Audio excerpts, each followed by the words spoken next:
2025 মাধ্যমিক ভৌত বিজ্ঞানের যে ইম্পর্টেন্ট 2 এবং 3 নম্বরের যে কোশ্চেন দেখে যাবে। যেমন 1 নম্বর অবতল দর্পণের ক্ষেত্রে প্রমাণ করো f=r/2 উত্তর লেন্সের সাপেক্ষে দীর্ঘদৃষ্টি প্রতিকার করা যায় কার সাহায্যে। অঙ্কগুলো উত্তর পরের পেজে করে দেওয়া আছে। আলোর থেকে অঙ্ক আসবে। রোধাঙ্কের এসআই একক কি উত্তর করে দিয়েছি। তারপর রেডিয়াম একটি আলফা কণা নির্গত হলে কি পরিবর্তন ঘটে। আলফা বিটা গামার মধ্যে পার্থক্য আসে ভেদন ক্ষমতা আয়নন ক্ষমতা। বা হাইড্রোজেনের ধর্মের সাথে গ্রুপ 17 সাদৃশ্য বৈসাদৃশ্য বা তড়িৎ ঋণাত্মকতা পারমাণবিক ব্যাসার্ধ কীভাবে পরিবর্তিত হয়। এই কোশ্চেনগুলো দেখে যাবে ভালো করে, দেখবে কিছু কমন পাবে। বইটা খুঁটিয়ে পড়বে, যারা ভালো স্টুডেন্ট তারা অবশ্যই বইটা খুঁটিয়ে পড়বে। এখানে যে পেজ নাম্বার আছে সেগুলো হচ্ছে ছায়া প্রকাশনী, জৈব অজৈব পার্থক্য, তড়িৎ সমযোজী পার্থক্য।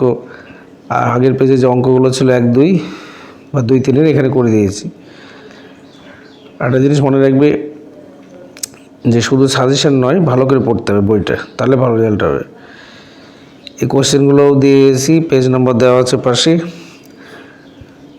সকলে আর কিছুক্ষণ সময় আছে, হয়তো সেই সময়টা কাজে লাগাও।